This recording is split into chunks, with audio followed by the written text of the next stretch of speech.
PS study centre से मैं पुष्पेंद्र सिंह आप लोगों का स्वागत करता हूं। पिछली वीडियो में हमने मेमोरी से रिलेटेड पढ़ा। मेमोरी के अंतर्गत मेमोरी क्या होती है, टाइप्स ऑफ मेमोरी। मेमोरी को टू पार्ट्स में डिवाइड किया गया है, primary memory, secondary memory. Primary memory क्या होती है, प्राइमरी मेमोरी के टाइप्स कौन से होते हैं, रैम और रोम। रैम के अंतर्गत हमने पिछली वीडियो में आपको जो पिछली वीडियो है उसमें आप पढ़ सकते हैं। आज जो हमारा टॉपिक है वो है रोम। आज का टॉपिक है रोम। रोम इसका फुल फॉर्म होता है read only memory. Read only memory अर्थात इस मेमोरी के नाम से स्पष्ट हो जाता है कि एक ऐसी मेमोरी जिसके अंतर्गत उपस्थित डाटा को केवल पढ़ा जा सकता है, किसी भी प्रकार की एडिटिंग या संशोधन नहीं किया जा सकता है। इस प्रकार की मेमोरी को रीड ओनली मेमोरी या फिर रोम कहते हैं। इस मेमोरी के अंतर्गत डेटा स्थायी रूप से स्टोर होता है। इसका निर्माण कंप्यूटर निर्माताओं के द्वारा मदरबोर्ड में फिक्स एक चिप बना करके इसमें प्रोग्राम को इंस्टॉल करके रख दिया जाता है, जो कि यूजर्स को समय समय पर इंस्ट्रक्शंस प्रोवाइड कराता रहता है, जिसके कारण यूजर्स उस निर्देशों का पालन करते हुए आगे की ओर प्रोसेस करते हुए कंप्यूटर को ऑन कर लेता है। इस मेमोरी के अंतर्गत डेटा स्थायी रूप से स्टोर होता है, इसलिए इस प्रकार की मेमोरी को स्थायी मेमोरी और नॉन वोलेटाइल मेमोरी भी कहा जाता है। नॉन वोलेटाइल मेमोरी भी कहा जाता है। यदि किसी कारणवश कंप्यूटर बंद हो जाता है तो रोम में उपस्थित डेटा डिलीट नहीं होता है।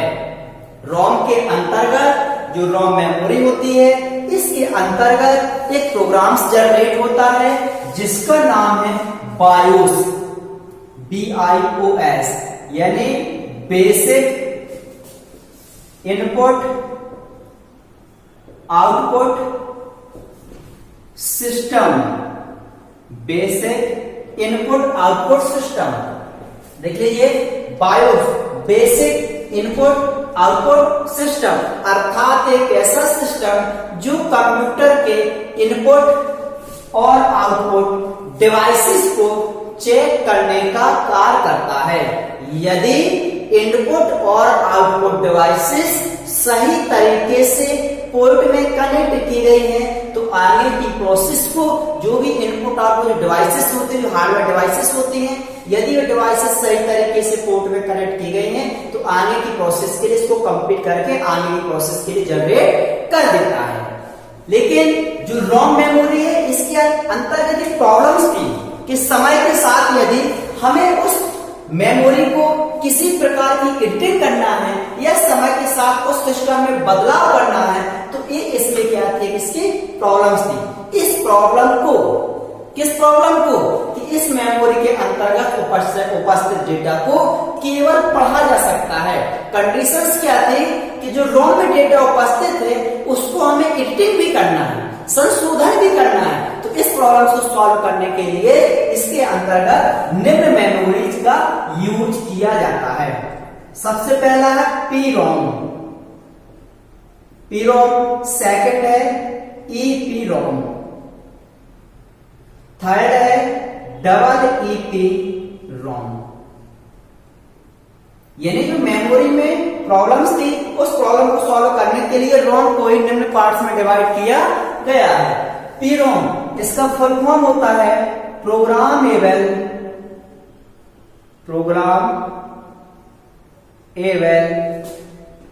Read only memory. Read only memory. EPROM का होता है इरेजेबल पीरोम, यानी programmable read only memory. Third का होता है नेक्स्ट का electrical erasable programmable read only memory.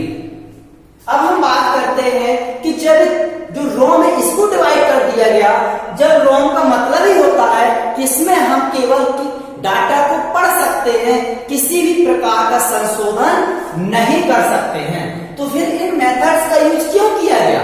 हमने आपको पहले भी बताया जस्ट कि जो समस्या थी कि डाटा को हम एडिट नहीं कर सकते हैं, उस समस्या को सॉल्व करने के लिए ही कंप्यूटर निर्माताओं के द्वारा किसको डेवलप किया गया?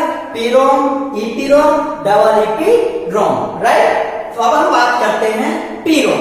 पीरोम का फुल फॉर्म क्या होता है? प्रोग्रामेबल रीड ओनली मेमोरी, अर्थात एक ऐसी मेमोरी जिसके अंतर्गत उपस्थित प्रोग्राम को, यहां लिखा है प्रोग्रामेबल, उपस्थित प्रोग्राम को केवल पढ़ा जा सकता है, किसी भी प्रकार का संशोधन नहीं किया जा सकता है। इस प्रकार की मेमोरी को पीरोम मेमोरी कहते हैं। अब माइंड में क्वेश्चन आता होगा कि सर रोम का ही यूज होता है, तो फिर पीरोम का क्यों? रोम का मतलब होता है इंस्ट्रक्शंस वगैरह प्रोवाइड करना और डेटा पढ़ना, लेकिन जब मेथड्स एडिटिंग के लिए बनाया जाएगा तो कुछ मेथड्स ऐसे होते हैं जो जानकारी देती हैं कि इसका क्या यूज होता है? केवल पढ़ना, राइट। यानी पीरोम में अपन क्या बोलेंगे? इसकी डेफिनेशन क्या होती है?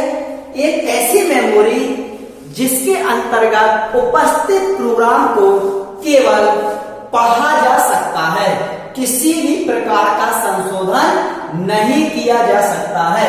इस प्रकार की मेमोरी को पीरोम मेमोरी कहते हैं। सेकंड है ईपीरोम। ईपीरोम फुल फॉर्म क्या होता है?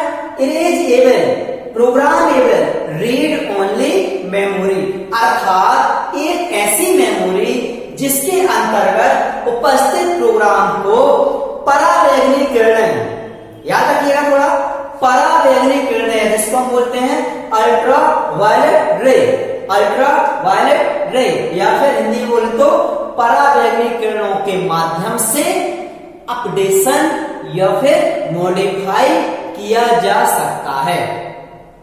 इस प्रकार की मेमोरी को ईपीरोम कहते हैं। किसको? ईपीरोम को। इरेजेबल, इरेजेबल का मतलब क्या होता है? एडिटिंग करना, डिलीट कर देना। किसको? एवेलेबल, यानी जो प्रोग्राम उपस्थित है किसमें? रोम में, उस प्रोग्राम को क्या कर देते हैं हम? एडिट कर देते हैं। अर्थात एक ऐसी मेमोरी जिसके अंतर्गत उपस्थित प्रोग्राम को परावैंगनिक, यानी किसके माध्यम से? परावैंगनिक किरणों के माध्यम से, परावैंगनिक किरणों के माध्यम से हम संशोधन किया जा सकता है। इस प्रकार की मेमोरी को ईपीरोम मेमोरी कहते हैं।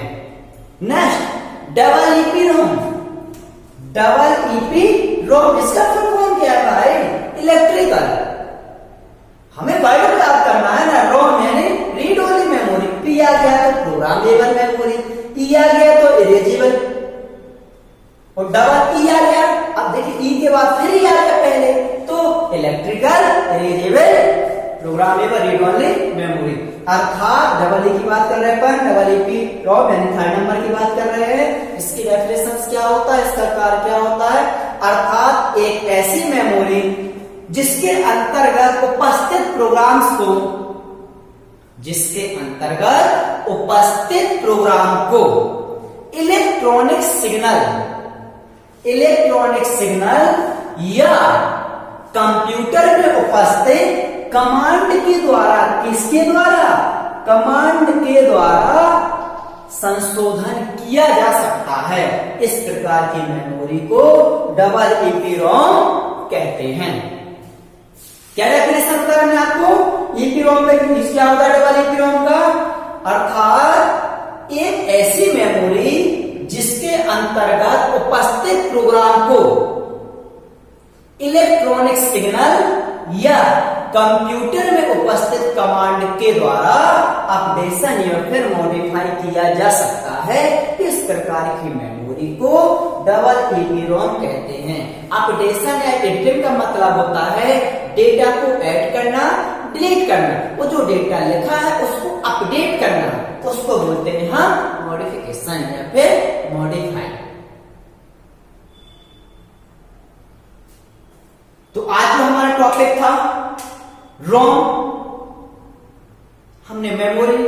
पिछले वीडियो में आप उसमें पिछले में कल का देख सकते हैं वीडियो, उसमें मेमोरी क्या होती है हमने मेमोरी बताया था। कंप्यूटर के अंदर का किसी प्रकार के डेटा को स्टोर कराने के लिए मेमोरी का यूज किया जाता है।